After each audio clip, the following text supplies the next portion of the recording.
বড় বড় 5 স্টার হোটেলগুলোতে মোমবাতি রান্না হয় কেন? মোমবাতি রান্না করে তারা কি এমন কাজ করে যা আমরা জানিও না? বাসায় যদি পুরনো মোমবাতি থাকে তাহলে আপনিও বানাতে পারবেন এই দামি জিনিসটি।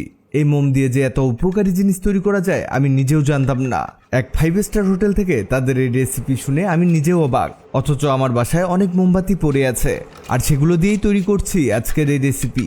এটা বানাতে না লাগবে বেশি সময়, না আছে কোনো ভেজাল। ঝটপট বানিয়ে নিচ্ছি অসাধারণ এই রেসিপিটি। এর জন্য একটি গরম কড়াইয়ের মধ্যে কিছু মোমবাতি গলিয়ে নিতে হবে। আমরা এখানে বাসায় পড়ে থাকা জন্মদিনের ছোট মোমগুলোকেও ব্যবহার করেছি। সবগুলো মোম গলানো হয়ে গেলে এর থেকে সুতাগুলোকে তুলে নিতে হবে। এগুলো ফেলে দেওয়া যাবে না, কারণ এগুলো পরে কাজে লাগানো হবে। এরপরে এর মধ্যে দিতে হবে সাদা এলাচ 4 থেকে 5টা, 10 থেকে 12টার মতো লবঙ্গ, কয়েকটি দারুচিনি। দারুচিনিগুলোকে এখানে ভেঙে ছোট ছোট করে দিতে হবে। তবে এখানে আপনি লবঙ্গ আর দারুচিনি বাড়িয়ে দিতে পারেন, এতে এটা আরো বেশি কাজ করবে। এটাকে এবার 2 থেকে 3 মিনিট হিট দিতে হবে আর এই অবস্থাতে অনবরত নাড়তে থাকবেন। এটা হোক, এদিকে আমরা পানির মধ্যে দিয়ে দিব মাটির দিয়া।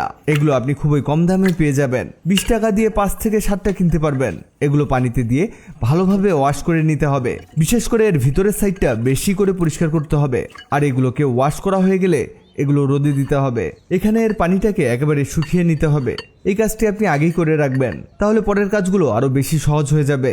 এই দেখুন, এগুলো শুকিয়ে গেছে, একেবারে পারফেক্টভাবে এগুলো শুকিয়েছে। এবার এগুলোকে সাজিয়ে রাখবো। ওকে, হয়েছে।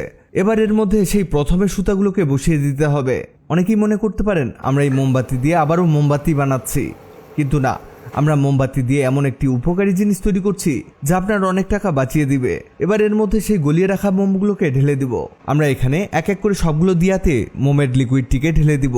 এটা ঢালতে ঢালতে জানিয়ে দেই, আগের ভিডিওতে কমেন্ট করেছেন দোহার থেকে সুমন, কুমিল্লা থেকে নুরনাহার মণি, ঢাকা থেকে খন্দকার দেলোয়ার। আপনারা যারা কমেন্ট করেছেন আপনাদের ধন্যবাদ। এই দেখুন, এগুলো ঢালা হয়ে গেলে এর উপরে কাঠি সেট করতে হবে যাতে এই সুতাগুলো সোজাভাবে লেগে থাকে। এই যে আমাদের সবগুলো সুতা খুব ভালোভাবে সেট করা হয়ে গেছে। এবার 10 থেকে 15 মিনিট পরে এটাকে দেখাই কি হলো। দেখুন, এগুলো কেমন জমাট বেঁধে গেছে। এবার এর কাঠি সরিয়ে নিতে হবে আর এর এক্সট্রা সুতাটিকে কেটে ফেলতে হবে। সুতা কাটা হলে এর মধ্যে কিছু গোলাপের পাপড়ি ছড়িয়ে দিব। এবার হয়তো বলবেন এটা তো মোমবাতি তৈরি হলো, এতে উপকারের কি আছে? প্রথমে মোম গলানোর সময় আমরা এতে লবঙ্গ আরো কিছু মশলা অ্যাড করেছি। এগুলো দেওয়াতে এর গুণ বেড়ে গেছে। কি গুণ বেড়েছে বলছি, এগুলো জ্বালালে এই মোম থেকে সুন্দর ঘ্রাণ বের হবে আর এর ঘ্রাণে আপনার রুমের চারদিক থেকে সকল মশামাছি, বিষাক্ত কীটপতঙ্গ দূর হয়ে যাবে। কারণ যেসব মশলা দেওয়া হয়েছে সেগুলো মশামাছি দূর করার জম। বাসায় আর মশার কয়েল জ্বালানোর প্রয়োজনই পড়বে না। সেই সাথে সুঘ্রাণ চারদিকে ছড়িয়ে যাবে। দেখলেন তো কি পরিমাণ উপকারী জিনিস তৈরি করেছি। আপনি 5 স্টার হোটেলগুলোতে গেলে খেয়াল করবেন তারা এমন মোমবাতি চারদিকে ছড়িয়ে রেখেছে। এটাই হলো তার কারণ।